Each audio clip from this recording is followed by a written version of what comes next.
to personal harm, self-harm. I don't know how many hundreds of people I've talked to alone about cutting, about suicidal thoughts, about attempted suicide, addiction, some sort of abuse like that. And I've had the privilege to see so many people say how Skillet's music has given them hope, has given them a purpose in life, that they wouldn't be alive without our music, things like that.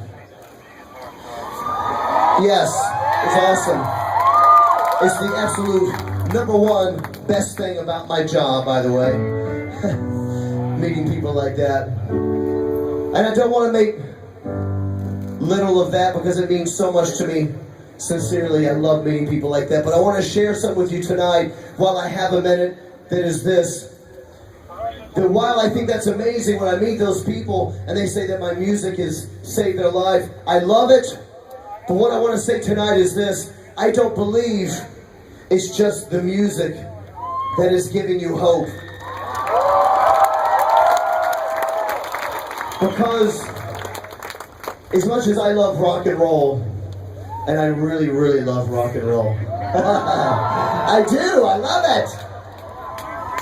But as much as I love rock and roll, as much as I love Star Wars,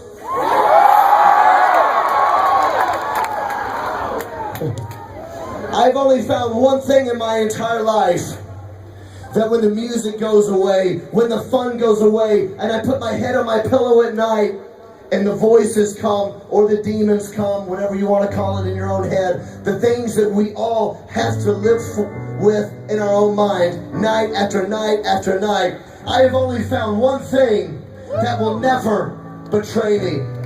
One thing that will never let me down.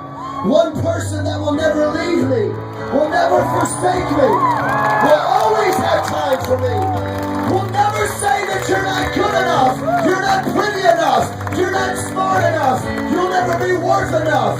And his name is Jesus Christ. And what I want to say is, it's so amazing that we at Night of Joy, concerts like this, where we can all come together, and there's all kinds of different people here tonight. Some religious, some not religious, some Christian people. There's probably a lot of people here that are not religious at all. But what I want you to know is this. If you are struggling, if you think that you are a failure and your life is not worth living, maybe that's what you've been told, maybe that's what you feel. Skillet's here, not just have a good time tonight, but I'm here to let you know that no matter what you've done, no matter where you come from, the clothes that you wear, how many tattoos you have, the kind of music you listen to, where you shop, how many friends you have on Facebook, no matter what your parents have said about you not being good enough, your friends at school, I came here tonight to let you know there is a God. His name is Jesus, and he loves you tonight just the way you are. And I meet so many people who say, I tried Jesus and it didn't work for me. And what I want to tell you guys with all humility is this. I believe that Jesus tastes so wonderful in your soul. I believe that he is so good, that he is worth giving up everything in our lives for. I believe that Jesus is so great that if you truly gave him a try, that you wouldn't be standing here saying, nah, didn't work for me. My guess is that maybe you tried religion, or maybe you tried church, or maybe you tried the rules, or maybe you tried dressing the right way so people accepted you at a certain religious group. But what I know is this, if you try Jesus, you will find that he tastes so sweet. He tastes so good that he is worth selling your life for.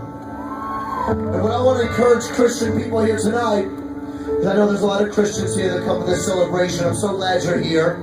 I'm a Christian. I'm proud of my faith in Jesus. I know a lot of you are proud of your faith in Jesus too. What I want to challenge us Christians is this. This year, when we go back to school or work, whatever it is that you do, I want to challenge you with this. Does Jesus taste so good that you will sell your life to follow him? Because that is the call of the gospel. And in my humble opinion, there are too many Christians who say that they're a believer, but their lives just don't look like Jesus. They're not willing to give it up. And there's no condemnation tonight. We all struggle with things, every single one of us. But what I want to challenge you with is this. If you're struggling in school of how to stand up for Jesus and how to love people in Jesus' name, what I want to challenge you with is this. Jesus is so much better than being cool. Jesus is so much better than fitting in at school. I know it might seem hard now, but if you're struggling in school, guess what? In a few years, you'll be gone, and then no one will care anymore. And the only thing you will have left to look back on will be this. Did I make a stand for Jesus in my generation, or was I ashamed of the gospel? And that's why I want to challenge all of us Christians, myself included, my band, that we make a stand for Jesus this year, that we love sinners this year. Anybody here that's struggling with self-harm, this song is going to be for you. We want you to know that you matter to God tonight. This song is called The Last Night.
This is the night you'll spend alone. Look me in the eye so I know you know I'm everywhere. You're